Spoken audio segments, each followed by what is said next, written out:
Nurhalizah, Hadir, Bu. Andes Andara, Hadir, Bu. Anissa Sari, Hadir, Ibu. Nasmiatun, Hadir, Bu. Alfa Hijrah, Hadir, Bu. Aurelia, Hadir, Bu. Ayu Wulandari, Hadir, Ibu. Azrah Maisa Putri, Hadir, Bu. Cahya Mustika, Hadir, Bu. Cecilia Azara, Hadir, Bu. Zikra Alia, Hadir, Ibu. Fauziah Maharani, Hadir, Bu.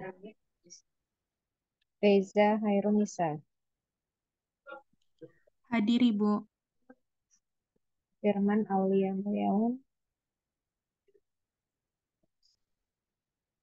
Firman Aulia Mulyawan, Mas Firman Aulia Mulyawan, oke, ngerespon. Saya, Bu. Vira Ananda, oke, Vira Ananda, Hadir, Bu. Imelda, Dekai Hadir, Bu. Zalia, M. Hadir, Zaki Bu. Haris, Hadir, Anessa, Ibu. Hadir, Bu. Marina, Hadir, Aska, Bu. Mutia Nazwa, Hadir, Bu. Muhammad Maulana, Hadir, Bu. Nabila Nur Fitri, Hadir, Bu. Nabila, oke, Nurul Soliha, Hadir, Ibu. Rafli Imam, Hadir, Bu. Rena Mareta, Hadir, Bu. Rika Wardi, Hadir, Bu. Rinike, Hadir, Ibu. Sabrina Aisyah, Hadir, Bu. Sapna Hada, Hadir, Ibu. Satya Arya Disena, Hadir, Bu. Sabrina Afifah, Hadir, Bu. Salsa Nurliana, Hadir, Ibu. Syifa Febriani, Hadir, Bu. Tia Atika, Hadir, Bu. Samara Salsabila, Hadir, Bu. Wiwit Aulia, Hadir, Ibu. Yasinta Salsabila, Hadir, Bu. Zahna Asanti. Hadir, Bu. Ada yang belum cetak, Bu?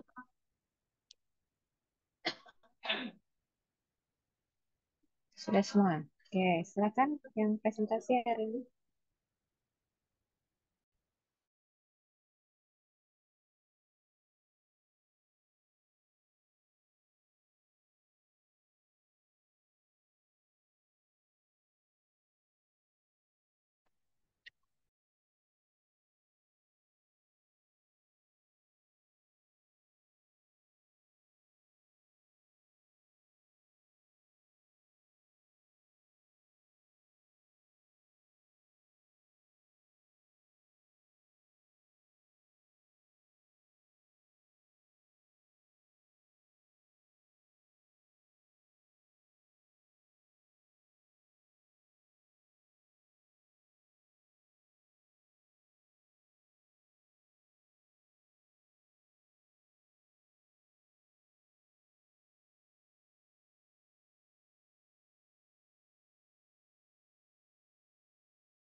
Ya, Assalamualaikum warahmatullahi wabarakatuh. Selamat pagi, Ibu dosen. Waalaikumsalam. Yang saya hormati, Ibu Darmarika MSCPHD dan teman-teman sekalian. Terima kasih atas kesempatan yang telah diberikan kepada kami untuk menyampaikan materi pada hari ini. Kami dari kelompok 6 akan membahas topik ketika profesi public relation. Sebelum memulai, izinkan kami memperkenalkan diri. Oke, next. Saya Muhammad Zaki Haris dan rekan saya ada Muhammad Al-Ghifari dan Muhammad Maulana dan Raffi Imam Mutakim. Ini laki-laki semua ini. Topik yang akan kami bahas sangat relevan. Yang pertama itu ada kode etik public relation, yang kedua itu ada tanggung jawab terhadap publik dan klien, dan yang ketiga itu ada teknik mengelola krisis dan isu publik.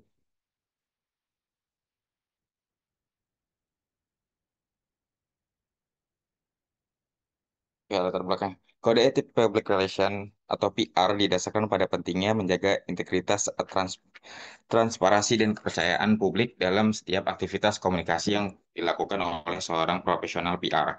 Nah, seiring dengan berkembangnya peran PR dalam membangun citra, hubungan, dan reputasi sebuah organisasi atau perusahaan, maka dibutuhkan panduan moral yang jelas agar kegiatan kehumasan dapat dilaksanakan dengan penuh tanggung jawab.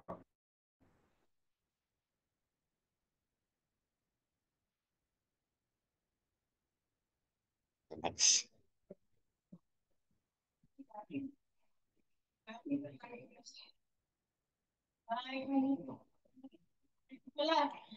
Kode Etik Public Relation. Dalam buku Handbook of Public Relation yang ditulis oleh Howard Stevenson pada tahun 1991, definisi profesi humas adalah the practice of skill, art, or service based on training, a body of knowledge, adherence to agree and standard of ethic. Dengan kata lain, kegiatan humas atau public relation adalah profesi yang secara praktis memiliki seni keterampilan dan pelayanan tertentu yang berlandaskan latihan, kemampuan, dan pengetahuan serta diakui sesuai dengan standar etika.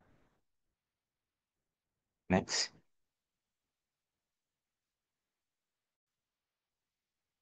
Selanjutnya akan dilanjutkan oleh rekan saya. Oke, baik. Yang selanjutnya ada 3 konsep menurut J. Sachs dalam bukunya The Extent and Intention of PR and Information Activities. Sini yang pertama ada the image, the knowledge about us, and the attitudes toward us, our different interest group have. Yang artinya citra adalah pengetahuan tentang kita dan sikap terhadap kita yang dimiliki oleh kelompok-kelompok dengan kepentingan yang berbeda. Lalu yang kedua ada the profile, the knowledge about an attitude towards we want our various interest group to have, yaitu penampilan adalah pengetahuan tentang sikap yang ingin kita bentuk dalam berbagai kelompok kepentingan kita. Lalu yang ketiga ada the ethics is branch of philosophy. It is a moral philosophy or philosophical thinking about morality, often used as equivalent to right or good. Etika adalah cabang dari filsafat yang dikenal sebagai filsafat moral atau pemikiran filosofis tentang moralitas yang seringkali dikaitkan dengan nilai-nilai yang benar dan baik.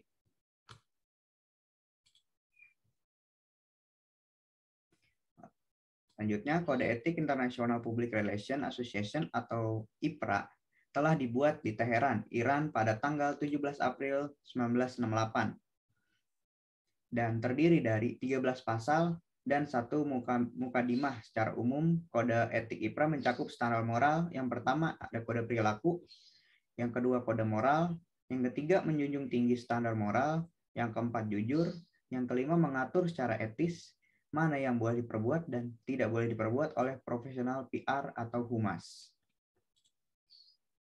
Lalu selanjutnya ada kode etik profesi yang tertera dalam kode etik perhumas. Sini ada pasal 1, komitmen pribadi anggota perhumas harus yang pertama memiliki dan menerapkan standar moral serta reputasi setinggi mungkin dalam menjalankan profesi kehumasan. Lalu yang kedua, berperan secara nyata dan sungguh-sungguh dalam upaya memasyarakatan kepentingan Indonesia. Yang ketiga, menumbuhkan dan mengembangkan hubungan antar warga negara Indonesia yang serasi dan selaras demi terwujudnya persatuan dan kesatuan bangsa. Lalu pada pasal 2, perilaku terhadap klien atau atasan. Yang pertama, berlaku jujur dalam berhubungan dengan klien atau atasan. Yang kedua, tidak mewakili dua atau beberapa kepentingan yang berbeda atau yang bersaing tanpa persetujuan semua pihak yang terkait. Yang ketiga, menjamin rahasia serta kepercayaan yang diberikan oleh klien atau atasan maupun yang pernah diberikan oleh mantan klien atau mantan atasan. Yang keempat, tidak melakukan tindak atau mengeluarkan ucapan yang cenderung merendahkan martabat klien atau atasan, maupun mantan klien atau mantan atasan. Yang kelima, dalam memberi jasa-jasa kepada klien atau atasan tidak akan menerima pembayaran, komisi atau imbalan dari pihak manapun selain klien atau atasannya yang telah memperoleh kejelasan lengkap. Dan yang keenam, tidak akan menyerahkan kepada calon klien atau calon atasan bahwa pembayaran atau imbalan jasa yang harus didasarkan kepada hasil-hasil tertentu, atau tidak akan menyetujui perjanjian apapun yang mengarah kepada hal yang serupa. Lalu yang selanjutnya pada pasal 3, perilaku terhadap masyarakat dan media massa. Yang pertama, menjalankan kegiatan profesi kehumasan dengan memperhatikan kepentingan masyarakat serta harga diri anggota masyarakat. Yang kedua, tidak melibatkan diri dalam tindak memanipulasi integritas, sarana maupun jalur komunikasi massa. Yang ketiga, tidak menyebarluaskan informasi yang tidak benar atau yang menyesatkan sehingga dapat menodai profesi kehumasan. Lalu yang keempat, senantiasa membantu untuk kepentingan Indonesia. Lalu yang terakhir, pasal 4, perilaku terhadap sejawat. Praktisi kehumasan Indonesia harus yang pertama, tidak dengan sengaja merusak dan mencemarkan reputasi atau tindak profesional sejawatnya. Namun, bila ada sejawat bersalah karena melakukan tindakan yang tidak etis, yang melanggar hukum, atau yang tidak jujur, termasuk melanggar kode etik kehumasan Indonesia, maka bukti-bukti wajib disampaikan kepada Dewan Kehormatan Perhumas Indonesia. Lalu yang kedua, tidak menawarkan diri atau mendesak klien atau atasan untuk menggantikan kedudukan sejawatnya. Lalu yang ketiga, membantu dan bekerja sama dengan sejawat di seluruh Indonesia untuk menjunjung tinggi dan mematuhi kode etik kehumasan ini. Baik, yang selanjutnya akan dijelaskan oleh rekan saya.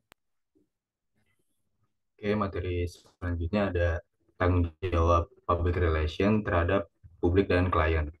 Jadi sebuah entitas bisnis sebagai penyedia barang dan jasa memiliki tanggung jawab yang berlandaskan hukum untuk memastikan bahwa setiap pelanggan dan klien yang mereka miliki harus diperlakukan secara adil dan penuh rasa hormat. Hal-hal seperti diskriminasi, pelecehan seksual, dan perundungan akan menghabiskan waktu dan uang Anda, serta mengurangi produktivitas dan merusak reputasi dari entitas bisnis itu sendiri. Seringkali profesi public relation ini harus menjadi barisan terdepan untuk berinteraksi dengan masyarakat secara langsung. Turun mendekat dan berinteraksi membuat kesan yang baik dan membina hubungan positif. Namun pada era digital seperti ini, profesi public relations terkadang harus berada di balik layar dan hadir kepada masyarakat melalui ide-ide yang difasilitasi melalui teknologi. Ada beberapa program public relation yang memang didesain spesifik untuk membangun interaksi dengan masyarakat secara virtual. Pada dasarnya, public relation adalah duta merek atau ambasador dari sebuah perusahaan yang memiliki tugas untuk memperkenalkan sebuah brand perusahaan kepada masyarakat umum. Oleh karena itu, berikut adalah peran dan tanggung jawab yang harus diimplementasikan seorang public relation kepada publik dan kliennya. Boleh di next. Jadi peran atau tanggung jawab yang harus diimplementasikan seorang public relation, yang pertama itu terhadap publik, ada transparansi dan kejujuran. Public relation atau PR harus menyampaikan informasi yang akurat dan jujur kepada publik tanpa menambah-nambahkan ataupun mengurang-urangi dari kejadian aslinya. Ini termasuk menghindari penyebaran informasi yang menyesatkan atau tidak benar, serta memberikan klarifikasi ketika terjadi kesalahpahaman.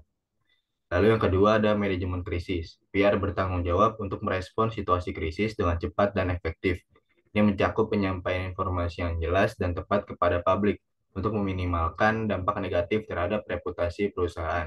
Seperti jika perusahaan atau sebuah organisasi terkena kasus seperti diskriminasi, perundungan, pencemaran, dan sebagainya, maka peran public relations dituntut untuk singgap menangani kasus tersebut dengan menjembatani pihak perusahaan dengan pihak publik.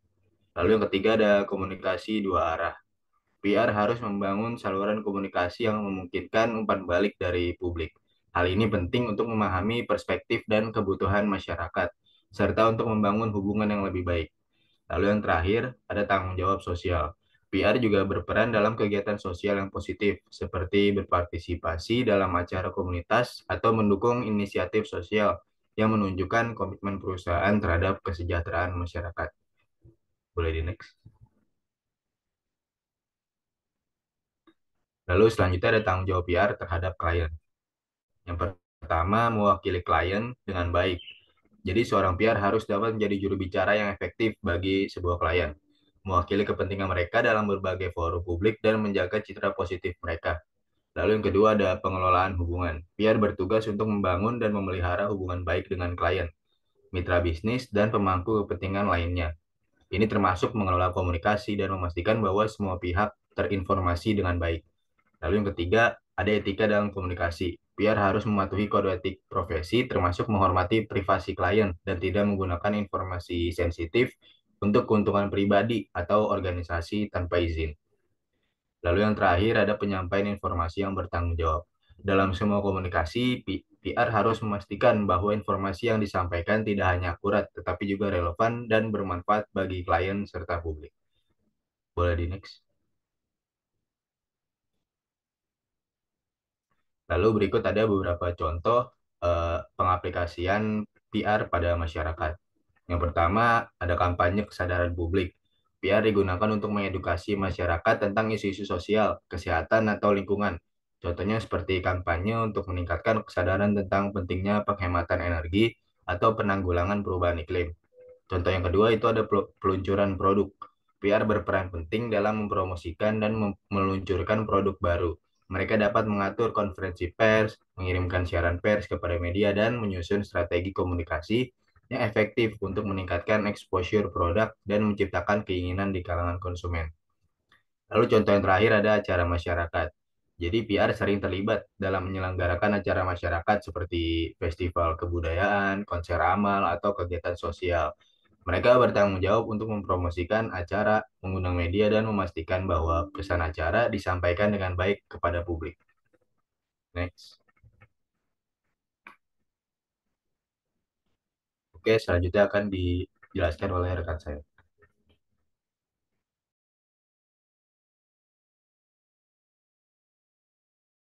Oke, selanjutnya ada teknik mengelola krisis dan isu publik.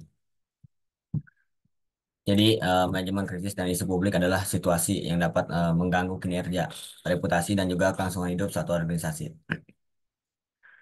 Jadi, dalam hal etika bisnis dan profesi, manajemen krisis dan isu publik memerlukan pendekatan yang bertanggung jawab dan berintegritas untuk tidak hanya menyelesaikan masalah, tapi juga mempertahankan kepercayaan masyarakat dan juga pemangku kepentingan.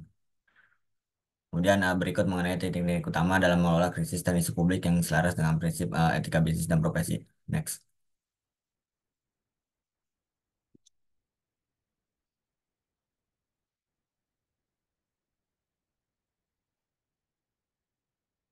Nah, ini adalah teknik utama dalam mengelola krisis dan isu publik. Yang pertama ada identifikasi dan deteksi krisis sejak dini. Jadi organisasi harus terus memantau keadaan internal dan juga eksternal untuk mendeteksi potensi krisis. Survei kepuasan pelanggan, pelaporan insiden internal, dan juga alat analisis media dapat menjadi sumber informasi yang bermanfaat. Dengan mengidentifikasi krisis sejak dini, organisasi dapat mencegah masalah berkembang menjadi krisis besar. Kemudian dari sudut pandang etika, identifikasi dini memungkinkan organisasi untuk segera melakukan perbaikan, menunjukkan komitmen mereka untuk transparansi dan juga tanggung jawab sosial. Kemudian yang kedua ada komunikasi yang terbuka dan transparan. Saat menghadapi krisis, penting untuk berkomunikasi dengan jelas. Informasi organisasi harus jujur dan juga terbuka kepada semua pemangku kepentingan, termasuk media, pemegang saham, pelanggan, dan juga karyawan. Informasi harus jelas, akurat, dan juga tidak menyesatkan. Dalam situasi krisis, seringkali ada keinginan untuk menyembunyikan informasi yang bersifat negatif. Namun, hal ini justru dapat memperburuk reputasi. Dalam etika bisnis, perusahaan harus mematuhi prinsip keterbukaan, transparansi, dan juga menghindari manipulasi data untuk keuntungan sementara. Kemudian yang ketiga ada pembentukan tim krisis yang siap dan terlatih. Sebelum krisis terjadi, krisis yang terdiri dari orang yang berpengalaman dan terlatih harus sudah dibentuk. Ahli komunikasi, manajer risiko, penasihat hukum, dan juga pimpinan puncak yang mampu membuat keputusan strategis harus menjadi bagian dari tim ini. Keputusan tentang tindakan operasional saat terjadi krisis, strategi komunikasi, dan respon darurat adalah semua tanggung jawab tim. Dari sudut pandang etika, tim krisis harus memperhatikan prinsip-prinsip moral dan juga hukum untuk memastikan bahwa setiap tindakan yang diambil tidak akan berdampak negatif pada masyarakat, karyawan, dan juga pemangku kepentingan lainnya. Kemudian yang keempat ada penyusunan rencana kontingensi. Salah satu langkah penting dalam mempersiapkan organisasi untuk berbagai skenario krisis adalah membuat rencana kontingensi krisis. Rencana ini mencakup strategi operasional, jalur komunikasi, alokasi sumber daya, dan juga pembagian tanggung jawab. Dengan memiliki rencana yang matang, organisasi dapat merespon krisis dengan lebih terkoordinasi dan juga efektif. Dalam proses membuat rencana ini, etika profesional harus digunakan sebagai landasan untuk mempertimbangkan konsekuensi dari setiap situasi yang mungkin. Misal, dalam menghadapi krisis lingkungan, perusahaan harus mempertimbangkan keberlanjutan dan juga tanggung jawab sosialnya terhadap masyarakat sekitar. Boleh next. Oke, kemudian ada respon yang cepat dan juga tepat. Jadi respon yang cepat dan tepat sangat penting untuk mengurangi efek krisis. Organisasi harus segera membuat pernyataan resmi dan juga menjelaskan tindakan yang diambil untuk mengatasi masalah. Sebuah organisasi dapat dipandang sebagai tidak kompeten atau tidak peduli jika respon krisisnya terlambat. Kecepatan bukan satu-satunya komponen penting dalam etika bisnis. Tanggapan juga harus moral. Untuk memastikan bahwa organisasi tetap bertindak jujur dan bertanggung jawab sosial, tindakan harus diambil dengan teliti. Kemudian ada pengolahan media sosial yang proaktif. Jadi media sosial sangat penting di era digital untuk menyebarkan informasi, termasuk saat terjadi krisis. Media sosial dapat berfungsi sebagai sumber informasi atau justru berfungsi sebagai media untuk menyebarkan desas-desus atau berita palsu. Akibatnya, manajemen media sosial harus dilakukan secara proaktif. Organisasi harus memantau diskusi di berbagai platform, bertindak cepat dan juga mengoreksi informasi yang salah. Kejujuran dan keadilan adalah prinsip etika untuk mengelola media sosial selama krisis. Organisasi tidak boleh menggunakan media sosial untuk menyebarkan informasi palsu atau memanipulasi opini publik untuk keuntungan sepihak. Kemudian ada penanganan krisis berdasarkan prinsip etika dan tanggung jawab sosial. Jadi prinsip-prinsip etika bisnis yang solid harus selalu didasarkan pada pengelolaan krisis. Tidak hanya penting untuk menjaga reputasi organisasi, tindakan yang diambil harus mempertimbangkan efeknya pada karyawan, masyarakat, dan juga lingkungan. Dalam beberapa situasi, pengakuan kesalahan dan permintaan maaf publik mungkin merupakan solusi yang paling etis. Organisasi yang beretika juga harus bertanggung jawab untuk memperbaiki kerusakan yang disebabkan oleh krisis. Misal, jika krisis melibatkan produk yang cacat yang membahayakan konsumen, perusahaan bertanggung jawab secara moral untuk menarik produk tersebut dan juga memberikan kompensasi yang sesuai dengan eh, pada konsumen terkena dampak. Kemudian yang terakhir ada evaluasi dan pembelajaran pasca krisis. Setelah krisis diselesaikan, langkah berikutnya adalah melakukan evaluasi untuk mengetahui apa yang berhasil dan juga apa yang perlu diperbaiki. Evaluasi ini mencakup analisis respon tim krisis, seberapa baik komunikasi berfungsi, dan juga bagaimana tindakan yang diambil berdampak pada reputasi dan kelangsungan bisnis. Dari sudut pandang etika, evaluasi setelah krisis juga harus mencakup pertimbangan moral yang dibuat. Apakah perusahaan telah bertindak adil? Apakah semua pihak terlibat telah memperhatikan tindakan yang diambil? Kemudian di masa depan, menjawab pertanyaan ini dapat membantu perusahaan menjadi lebih moral dan juga bertanggung jawab. Jadi, pengelolaan krisis dan isu publik dalam etika bisnis dan profesi bukan hanya tentang menyelesaikan masalah sesaat, tetapi tentang menjaga integritas dan juga kepercayaan jangka panjang. Dalam lingkungan bisnis yang semakin kompleks dan transparan, penerapan teknik manajemen krisis yang berlandaskan prinsip etika menjadi esensial untuk menjaga reputasi, kredibilitas, dan juga keberlanjutan organisasi di masa depan. Boleh next.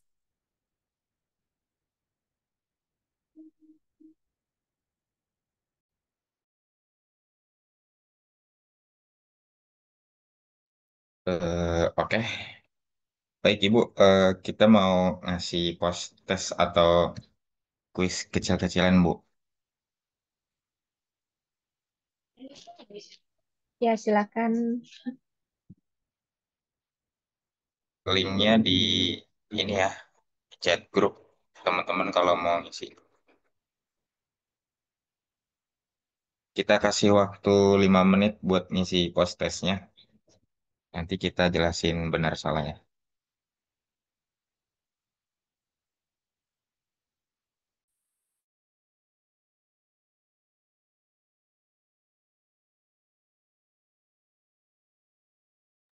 Sampai 10.47 ya.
Oke, baik.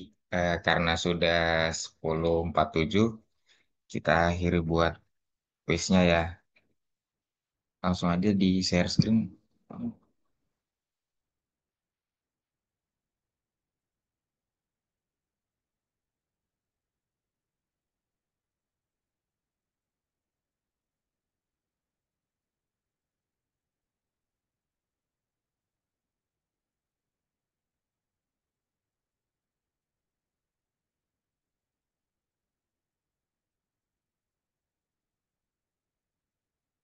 Oke, dari nomor satu dulu nih. Ada yang mau jelasin nggak nih?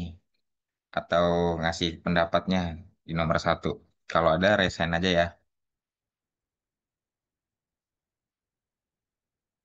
Oke, dari Muhammad Alfinsi.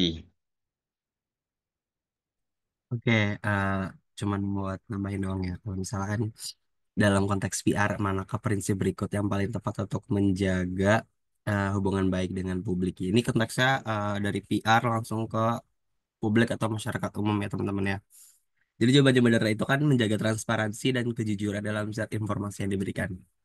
Oke, mungkin salah satu contoh yang bisa diberikan kalau misalnya tim PR itu melakukan hubungan baik ataupun menjaga transparansi dengan publik adalah dengan ya itu transparansi. Transparansi yang dimaksud ini merupakan apa ya informasi-informasi umum yang memang layak dipublikasikan ke masyarakat umum. Contohnya seperti apa ya event-event yang akan mendatang, terus juga laporan-laporan yang emang bakalan ditujukan kepada pihak umum. Mungkin itu aja. Oke, baik. Berarti Muhammad Alfinsi tadi jawabnya apa? Tadi jawabannya yang menjaga transparansi juga kok. Ya, ya. Benar ya tadi kata Muhammad Alfinsi itu kayak public relation itu emang bertugas untuk membangun dan menjaga kepercayaan antara perusahaan dan publik. Nah, prinsip transparansi dan kejujuran itu emang sangat penting dalam PR karena tanpa kepercayaan, hubungan antara perusahaan dan publik akan terganggu atau menyembunyikan informasi, mengutamakan kepentingan pribadi bertentangan dengan etika profesional public relation. Oke, kita lanjut nomor dua. Ada yang mau berpendapat?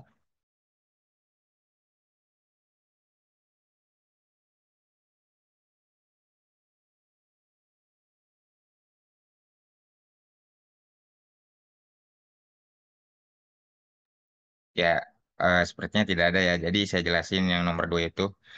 Seorang praktisi public relation yang menerima pemberian dari klien berpotensi melanggar etika profesional, terutama jika apa?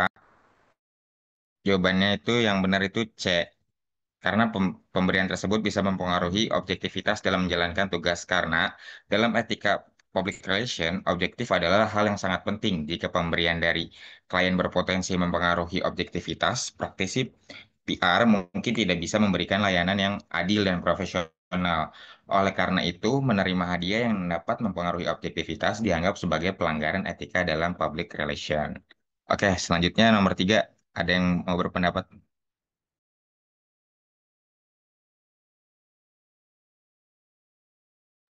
Ya, boleh, Samara. Oke, jadi untuk nomor 3 itu tadi aku jawabnya itu melindungi hak klien dan menjaga hubungan kerja yang baik ya. Jadi kenapa sih kita harus menjaga hak klien juga? Jadi karena kan kerahasiaan informasi itu adalah bagian mendasar ya dari etika PR itu sendiri, di mana praktisi ini diharapkan bisa menghormati privasi dan juga hak klien. Informasi klien yang bersifat sensitif jika tidak dijaga dengan baik bisa disalahgunakan oleh pihak lain atau bahkan pesaingnya.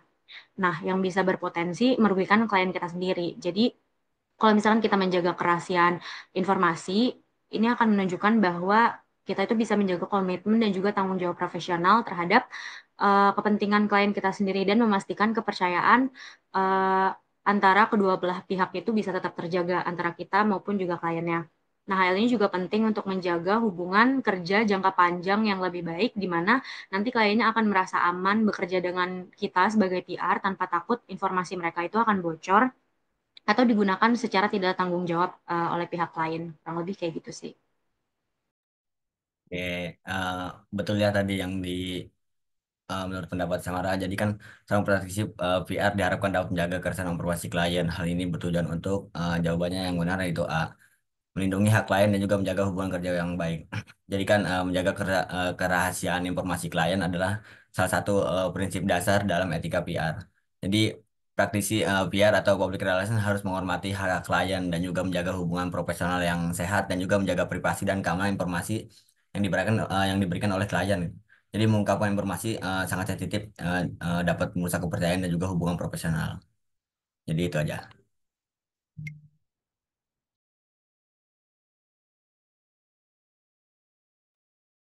Oke, baik. Selanjutnya nomor 4 nih. Ada yang mau berpendapat juga nggak nih? Oke, KJ lagi nih, nggak ada yang lain nih. Yang lain, yang lain. Kalau nggak ada yang lain, ya. Oh, Saya, boleh. saya Amanda, berikan pendapat.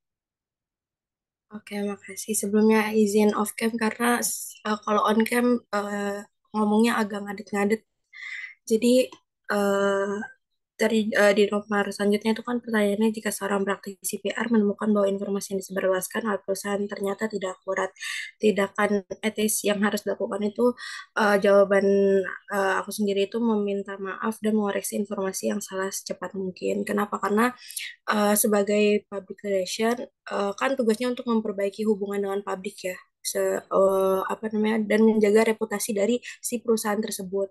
Jadi untuk menanggapi kesalahannya itu secara cepat dan transparan karena untuk mengurangi kebingungan di halayak umum dan juga mengatasi blunder-blunder yang nantinya akan takutnya berkepanjangan kayak gitu sih.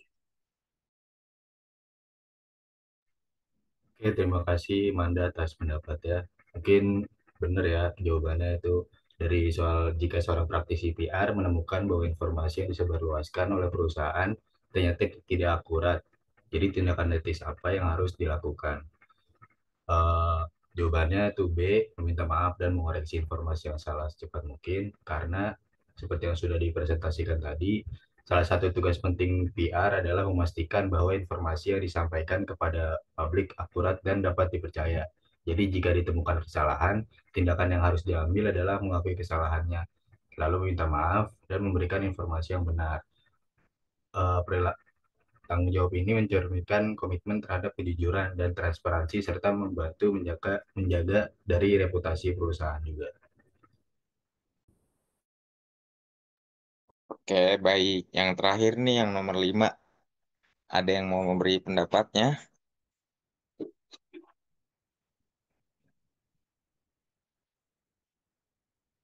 Boleh nih, Salsa Nurliana. Oke, jadi tadi jawaban saya itu menyarankan klien untuk mempertimbangkan dampak etis dan menawarkan informasi yang jujur. Jadi kan sebagai praktisi public relation ini tanggung jawab utamanya itu menjaga kredibilitas dan kepercayaan publik terhadap informasi yang disampaikan. Jadi dengan menyarankan klien untuk mempertimbangkan dampak etis dan memberikan informasi yang akurat, ini bisa ngebantu ngebangun reputasi yang positif untuk klien dalam jangka panjang serta juga memastikan kalau misalkan komunikasi yang diberikan ini tuh enggak sesat atau merusak citra perusahaan. Itu sih menurut saya. Oke, benar sekali tadi pendapatnya Salsa. Jadi dalam etika PR ini kejujuran dan integritas itu adalah prinsip utama yang jika seorang praktisi diminta untuk menyebarkan informasi yang tidak benar, ia harus memberikan saran kepada klien mengenai dampak etis dari tindakan tersebut dengan menawarkan solusi yang jujur. Ya, praktisi PR juga dapat membantu klien menjaga reputasi yang baik tanpa melanggar standar etika profesi. Jadi jawaban yang benar untuk nomor 5 ini adalah yang C, yang menyarankan klien untuk mempertimbangkan dampak etis dan menawarkan informasi yang jujur.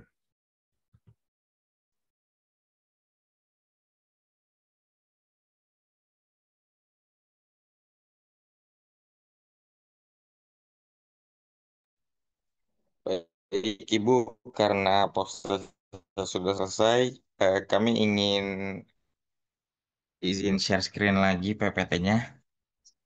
boleh. Q&A ya. Belum ada sesi tanya jawab kan? Ada. Baik, yang mau bertanya, boleh silakan resen ya. Sebutkan nama dan kelompoknya.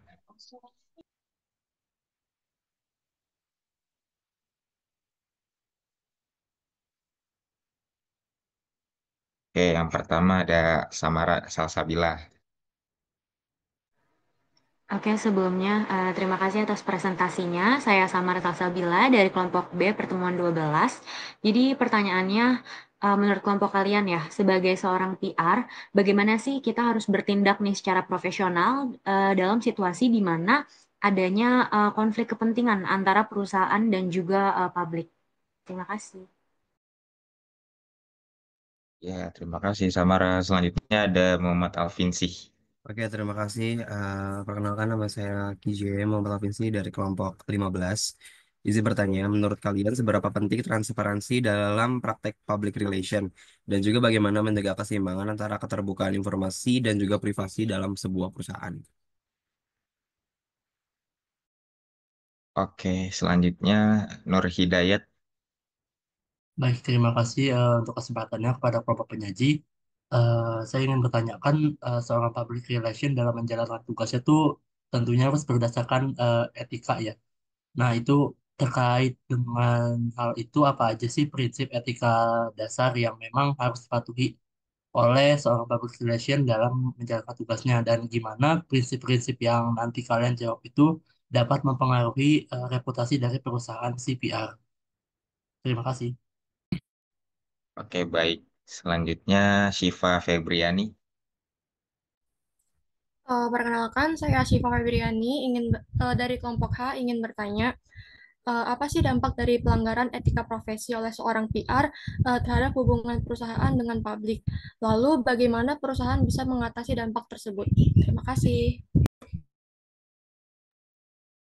Ya, sebelumnya Ibu, saya minta izin waktu ya Bu, sekitar 5 Ya, menit untuk pertanyaan nih. oke. Boleh.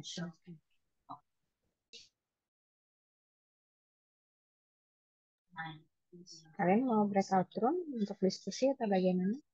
Yang penyaji.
Oke, kami izin menjawab Bu. Yang pertama, ada pertanyaan dari Samara Salsabila. Pertanyaannya, bagaimana seorang public relations harus bertindak dalam situasi di mana terjadi konflik kepentingan antara kepentingan perusahaan dan kepentingan publik.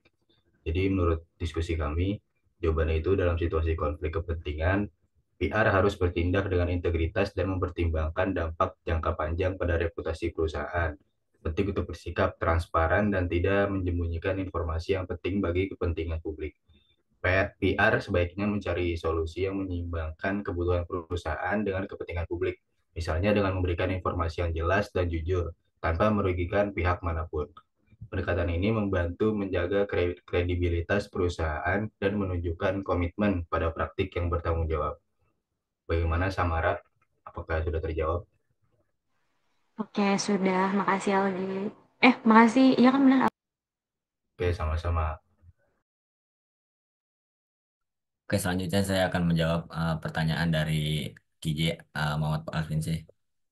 Jadi pertanyaannya tadi seberapa penting transparansi dalam praktik public relation dan juga bagaimana menjaga keseimbangan antara keterbukaan informasi dan juga privasi perusahaan. Jadi transparansi sangat penting dalam public relation karena membangun kepercayaan dengan publik. Jadi keterbukaan membantu publik memahami dan juga mendukung tindakan perusahaan.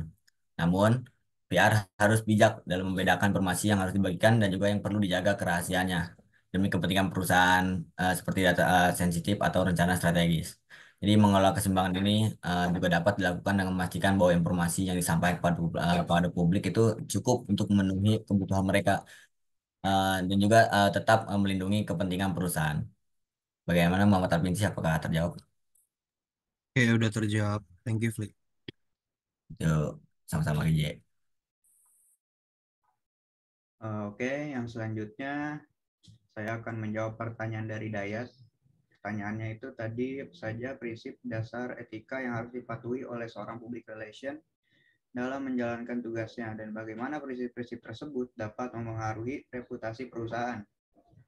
Jadi prinsip dasar etika profesi public relation mencakup itu ada kejujuran, transparansi, tanggung jawab, dan komitmen untuk bertindak sesuai kepentingan publik. Kejujuran dan transparansi membangun kepercayaan dengan publik, sementara tanggung jawab berarti bahwa seorang PR harus mempertimbangkan dampak dari tindakan atau informasi yang disampaikan. Lalu kepatuhan pada prinsip-prinsip ini meningkatkan reputasi perusahaan karena mencerminkan integritas dan kepercayaan yang diberikan kepada publik. Dan sebaliknya, pelanggaran etika dapat merusak citra perusahaan dan menurunkan kredibilitasnya di mata publik.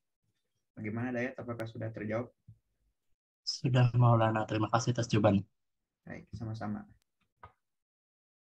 Baik, selanjutnya saya akan pertanyaan terakhir. Pertanyaan dari Syifa Febriani.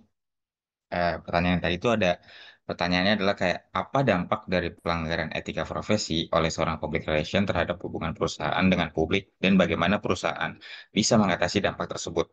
Nah, pelanggaran etika oleh public relation dapat berdampak serius pada kepercayaan dan reputasi perusahaan.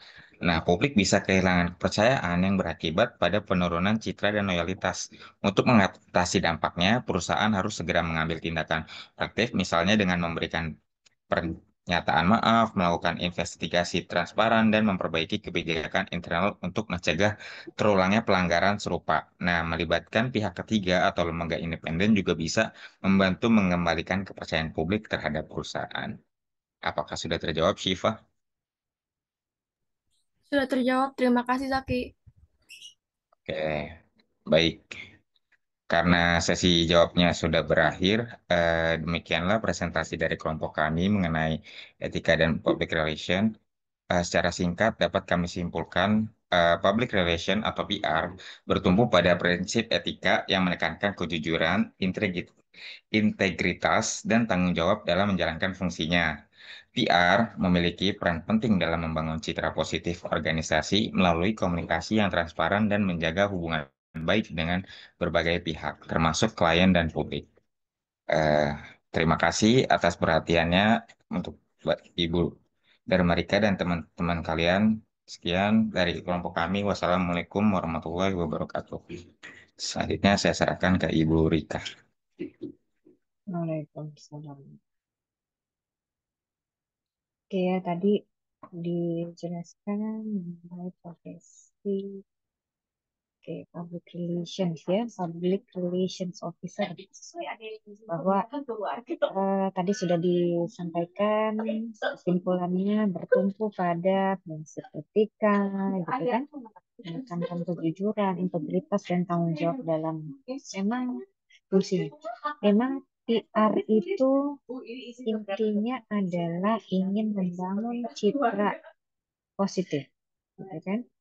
Tujuannya adalah membangun citra positif organisasi atau perusahaan tempat PRO itu berada, ya. Public Relation Officer. Dia harus bisa membangun citra positif perusahaannya melalui komunikasi dan informasi yang transparan, gitu kan, menjaga hubungan baik dengan berbagai pihak, apakah klien atau publik. Tetapi yang jelas tadi ada juga tuntutan dari publik bahwa misalnya ingin mendapatkan informasi yang akurat, gitu ya, tidak ada hal-hal yang ditutup-tutupi dan sebagainya, buka dan transparan. Tadi ada beberapa pertanyaan, misalnya bagaimana dalam hal konflik kepentingan, gitu kan, konflik kepentingan antara publik dengan perusahaan. Pertama adalah tugas PR itu membangun citra positif perusahaan. Dua, berarti tugas utamanya adalah menjaga nama baik perusahaan. Jadi yang diutamakan perusahaan dulu. Tetapi ya, jika ada misalnya perusahaan menghadapi isu mengenai lingkungan yang sensitif, maka PRO ini sebaiknya memberikan informasi yang aktual, itu kan, tidak memihak, tapi juga tetap menjaga citra perusahaan, menyiapkan respon perusahaan yang solutif.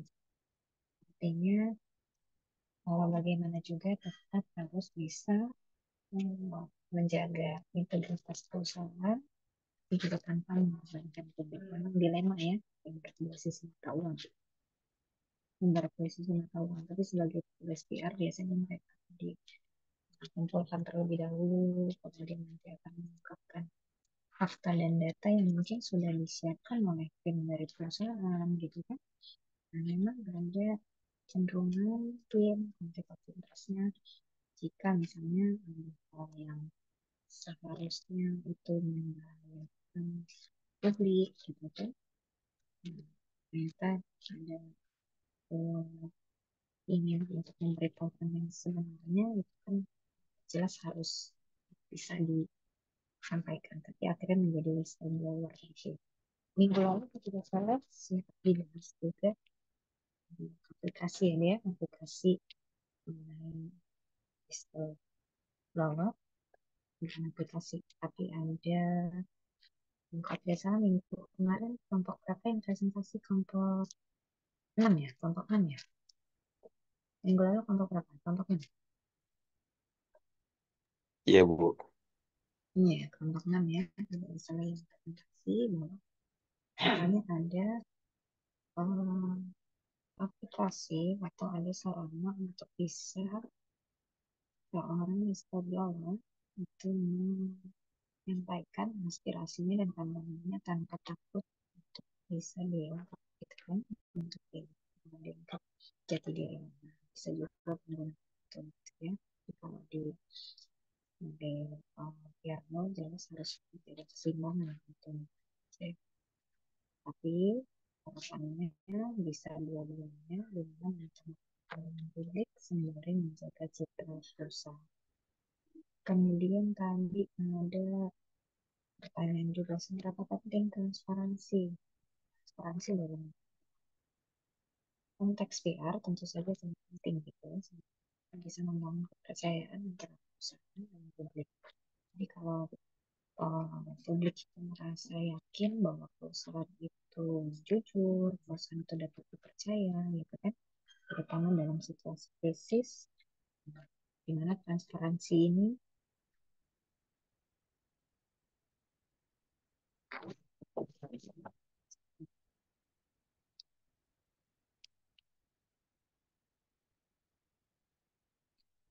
Nah, sekarang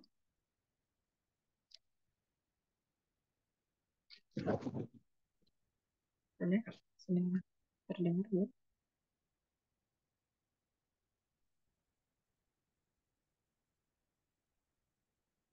Mas Dayat? Masih kecil banget gitu loh, Bu. Oke, sebentar.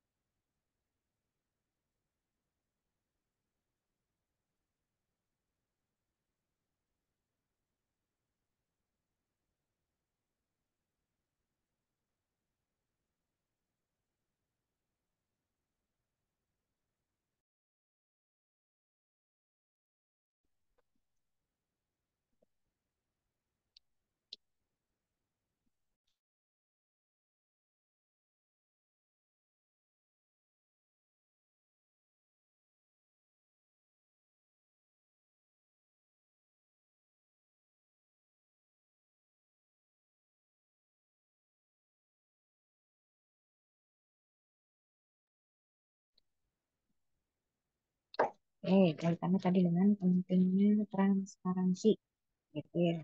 Transparansi dalam PR itu penting karena bisa membangun kepercayaan publik kepada perusahaan. Jadi publik itu ingin merasa yakin bahwa perusahaan itu jujur, dapat dipercayakan, gitu ya. Transparansi kan biasanya itu berkaitan dengan memberikan informasi yang lengkap, gitu ya, akurat, tepat waktu mengenai kebijakan langkah-langkahnya seperti apa. Pun misalnya terjadi sesuatu, gitu ya, masalah internal, jadi perusahaan bisa juga memberikan konferensi pers biasanya, gitu ya, memberikan penjelasan secara transparan apa yang terjadi dalam tujuannya mempertahankan kepercayaan publik. Jadi publik itu biasanya lebih percaya sama perusahaan-perusahaan yang lebih transparan. Nah, sekarang keterbukaan informasi. Kaitannya keterbukaan informasi tadi, eh, sekarang semua itu perusahaan rata-rata punya ada namanya KIP, gitu ya, keterbukaan informasi publik. Jadi di website mereka atau di uh, halaman website, IG dan sebagainya biasanya ada konteks keterbukaan informasi publik. Artinya memberikan akses bagi publik terhadap informasi yang relevan dan faktual tentang. Jadi di sini informasi gitu kan biasanya harus mudah diakses, mudah dipahami, gitu. Tidak berbelit-belit dan lain sebagainya. Dengan demikian, dengan keterbukaan, perusahaan itu bisa juga memperlihatkan komitmen mereka, gitu ya, untuk bisa melibatkan publik secara aktif. Karena biasanya kalau di Instagram misalnya, ketika memberikan informasi kan membuka open komen, gitu kan. Nah, di situ juga ada bisa melibatkan publik untuk bisa berinteraksi, bertanya dan lain sebagainya. Nah, bisa diberikan jawaban di situ juga secara terbuka juga, artinya perusahaan sudah melakukan keterbukaan informasi. Kemudian bagaimana etika, etika public relation officer dalam menjaga reputasi perusahaan. Jelas tadi ya, etika itu sangat penting. Tadi kan ada beberapa prinsip tuh yang disampaikan oleh penyaji. Salah satunya adalah etika. Etika untuk menjaga perusahaan, etika menjaga nama baik perusahaan. Kemudian etika juga dalam memberikan informasi yang akurat dan jujur, gitu ya. Jadi perusahaan itu berhak, gitu ya, perusahaan publik itu berhak mendapatkan informasi yang etis dari public relation officer. Bagaimana kalau ada pelanggaran etika, gitu kan? Pelanggaran etika yang dilakukan oleh public relation officer. Nah, itu dampaknya apa, gitu kan? Dampaknya terhadap perusahaan ya berarti bisa berdampak kepada citra. Kan intinya tadi adalah citra perusahaan. Intinya ujung-ujungnya adalah citra perusahaan. Nama baik perusahaan. Jadi kalau ada pelanggaran etika oleh public relation officer, artinya reputasi dan citra perusahaan yang dipertaruhkan, gitu kan, akan berdampak pada reputasi dan citra perusahaan. Misalnya publik yang merasa dibohongi, berarti biasanya akan cenderung kehilangan kepercayaan pada perusahaan. Nanti kedepannya bisa menyebabkan penurunan loyalitas, gitu kan, pelanggan, bahkan sampai dengan krisis reputasi. Untuk mengatasi masalah ini, berarti perusahaan harus menerapkan kode etik yang ketat untuk para PRO, untuk para public relation officer ini melakukan pelatihan berkala. Jadi sama halnya ketika diseleksi gitu ya, diseleksi itu biasa ada tes psikotes dan lain sebagainya. Orang-orang yang menempati perusahaan menempati posisi di front office di yang berkaitan dengan pelanggan, gitu kan, yang berkaitan dengan klien, biasanya itu mereka punya kelebihan yang dibandingkan dengan yang back officer, gitu ya. Bisa bisa biasanya menjaga rahasia dan lain sebagainya, mana informasi yang bisa dibagikan, mana yang tidak. Bisa juga dilakukan dengan melakukan pelatihan secara berkala. Ada pelatihan, kemudian misalnya ada praktek dan hal berkomunikasi dan sebagainya. Pun jika ada pelanggaran terjadi, tindakan korektif dan cepat itu perlu dilakukan untuk bisa meningkatkan kepercayaan dari publik pada perusahaan. Tadi betul sekali, penyaji juga sempat menyampaikan gitu ya, ada hal-hal yang bisa difilter, mana yang cukup menjadi konsumsi publik dan mana yang menjadi rahasia dari perusahaan. Ya, jadi ada hal-hal yang perlu digarisbawahi, walaupun tadi ya conflict of interest, maksudnya satu sisi sebagai pengenalan manusia atau sebagai ini tergantung case-nya gitu ya, tergantung case-nya. Tetapi kalau tujuan dari PRO sendiri adalah menjaga perusahaan karena dia sebagai wajah dari perusahaan, gitu kan. Jadi kalau kamu melihat PR itu, gitu ya, PR officer itu tentu saja mereka yang berpenampilan bagus, gitu kan, yang berkomunikasi, gitu, yang punya manner yang baik, karena mereka itu sebagai wajah dari perusahaan. Jadi harus menjaga nama baik perusahaan. Jadi termasuk hubungan mereka berkomunikasi. Ya. Baik, kita sekalian saya mengingatkan ya, untuk artikel, nanti jangan lupa, kalian itu kan pakai Mendeley ya, jangan lupa nanti betul-betul dicek gitu ya, dan kemarin saya sempat menyampaikan jangan second ya, second citation ya, kalau bisa cari sumber yang sama. Jangan, harapannya kamu tidak hanya dari satu artikel saja kamu ambil dari situ semua, itu khawatirnya begitu. Ingatkan sedikit.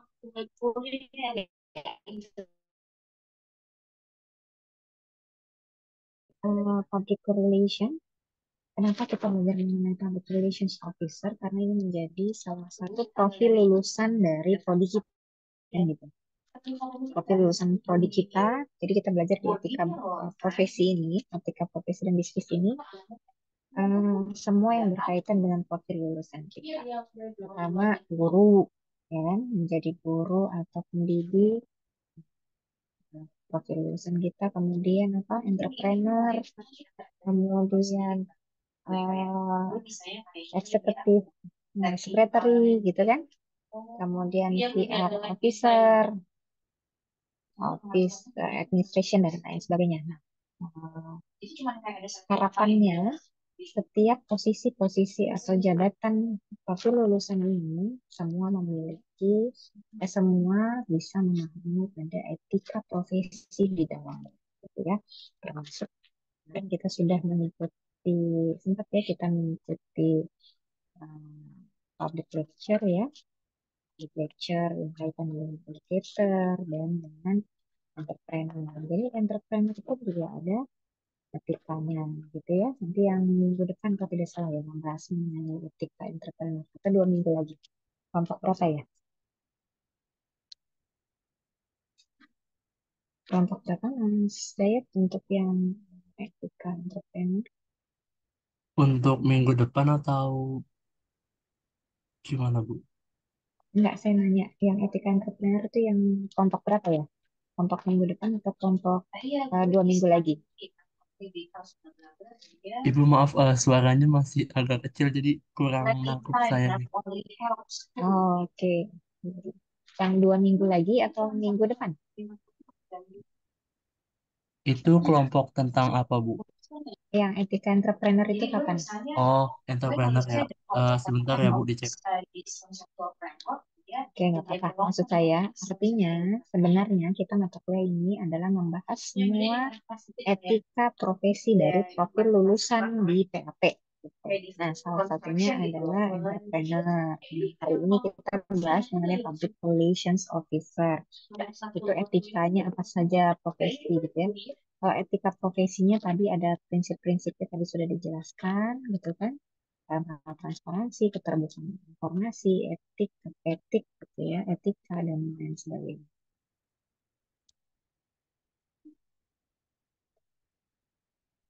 Minggu depan ya, minggu depan atau 2 minggu lagi.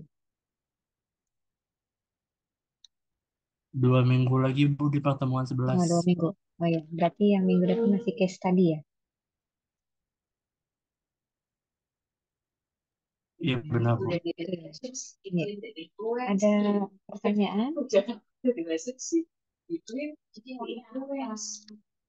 Ada pertanyaan?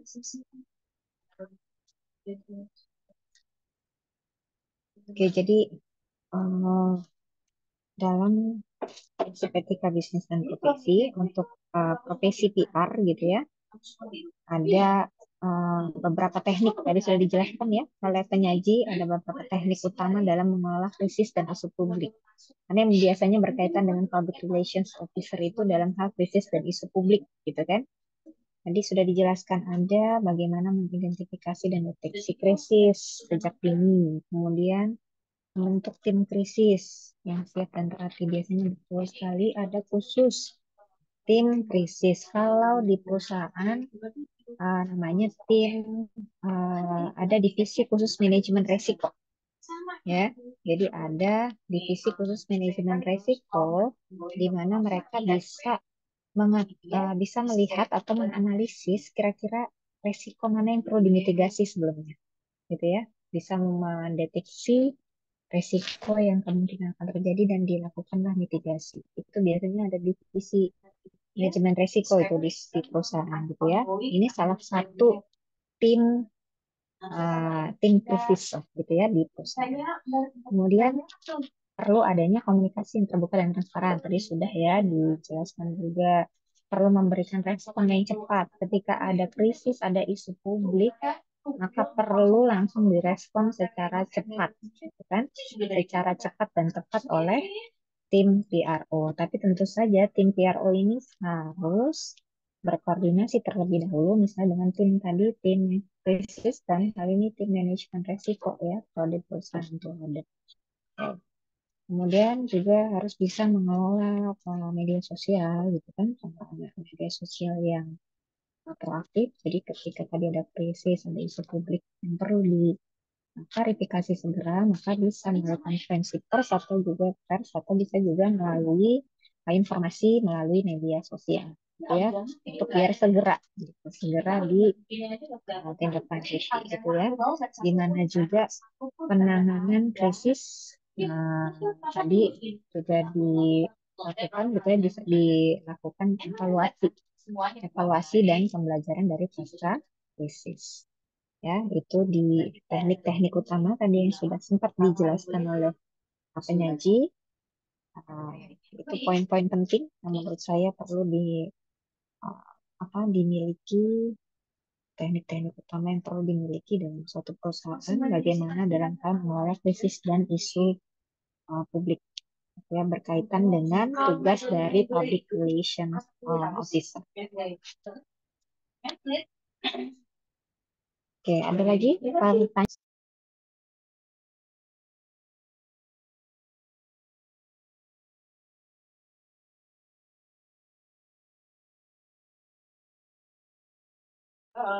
Ada pertanyaan?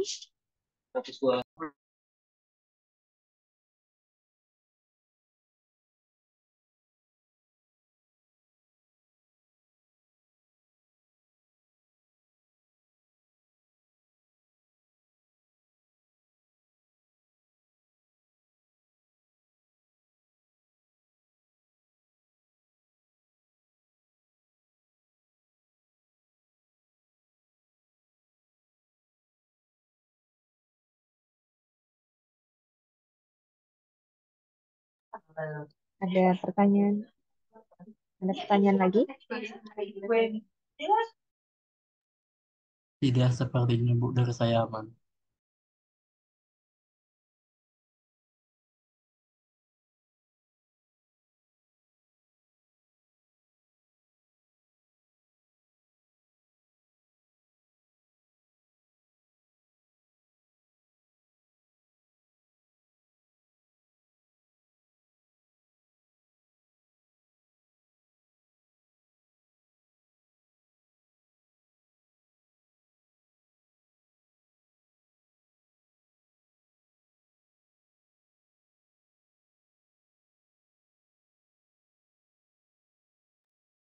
Ya, baik. Sambil menunggu nanti ya, kalau memang masih ada waktu memungkinkan untuk nanti mencari gitu ya, mencari ruangan dan lain sebagainya, ini saya prefer untuk offline gitu ya, karena online dulu banyak distraksi. Nah, apalagi karena saya kan pagi sebenarnya saya sudah offline gitu ya, pagi saya sudah offline, akan lebih baik kalau misalnya tetap offline lagi gitu ya, karena kalau online kurang kondusif. Baik, mungkin itu saja. Suara saya jadi kalau tadi tidak terdengar gitu ya. Karena situasi dan kondisi yang itu plus minus online gitu ya. Yang benar. Estimated contact time. Oke. Ada lagi? Kalau tidak ada, saya akhiri. Terima kasih ya. Sampai ketemu minggu depan untuk yang presentasi.